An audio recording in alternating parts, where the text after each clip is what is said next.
100% job గ్యారంటీతో ISTTM business school admissions open. అంటే gynaecologist doctor కాబట్టి రకరకాల కేసెస్ చూసింటారు శిల్పా గారు.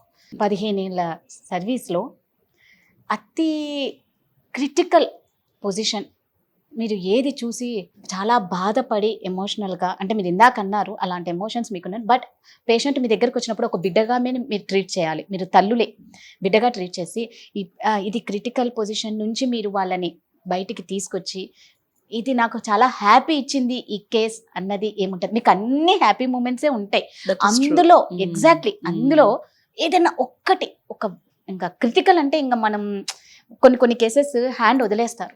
బై డిఫాల్ట్ గైనకాలజీలో అవుట్కమ్ అనేది గుడ్డే ఉండాలి.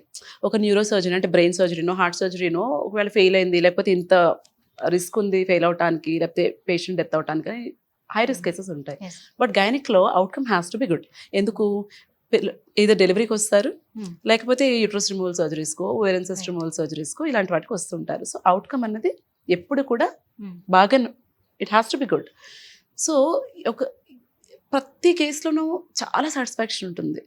ఎందుకంటే మీరు అనుకోవచ్చు డెలివరీస్ కాకుండా ఇంకేమన్నా క్రిటికల్గా హ్యాండిల్ చేశారని.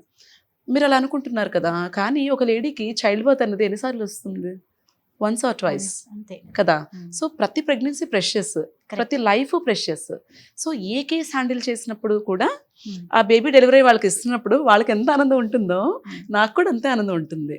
బట్ స్పెసిఫిక్గా మీరు అడుగుతున్నారు కాబట్టి చెప్పాలి అంటే, ఎక్కువ అన్మ్యారీడ్ పిల్లలు అబార్షన్స్కి వస్తూ ఉంటారు కదా, వాళ్ళు చాలా భయపడిపోతూ ఉంటారు. అంటే ఇమాజిన్ ఒక అమ్మాయి ప్రెగ్నెంట్ అయిందంటే అది అమ్మాయి ఒక్కదాని తప్పు కాదు కదా. కరెక్ట్. మరి ఎవరైనా అబ్బాయి గురించి మాట్లాడతారా? నువ్వేం చేస్తున్నావు, నీకు పీరియడ్ రాకపోతే టెస్ట్ చేసుకోవాలి కదా, ఆ మాత్రం తెలీదా అని అనేస్తారు ఈజీగా కదా. పేరెంట్స్కి చెప్పుకోలేదు, సపోర్ట్ చేసే ఫ్రెండ్స్ ఉండకపోవచ్చు, అది చేసిన మనిషి కనపడ్డు ఆ టైంలో, నువ్వే ప్రపంచం అంటాడు, ఆ మనిషి కనపడ్డు, ఎక్కడికి వెళ్తుంది అమ్మాయి? అలాంటి మనిషి వచ్చినప్పుడు నేను కూడా అదే అంటే ఏమైపోతుంది అమ్మాయి? సో ఇలాగ ఒక అమ్మాయి వస్తే నేను ఏమీ జడ్జ్ చేయలేదు, అమ్మాయిని ట్రీట్ చేశాను, పంపించేశాను. వెళ్ళిపోయేటప్పుడు కాళ్ళు పట్టేసుకుంది ఓపీలో. మరి అంతే కదా, అంత ఎమోషనల్ అయిపోయింది. Is it a big thing? No, it's just an abortion. But is it a big thing for the lady? Yes it was కదా. సో అలాంటి సిచ్యుయేషన్స్ని హ్యాండిల్ చేసినప్పుడు బాగా అనిపిస్తుంది. సుమన్ టీవీలో మీ పర్సనల్ అండ్ బిజినెస్ ప్రమోషన్స్ కోసం కింది నెంబర్కి కాంటాక్ట్ చేయండి.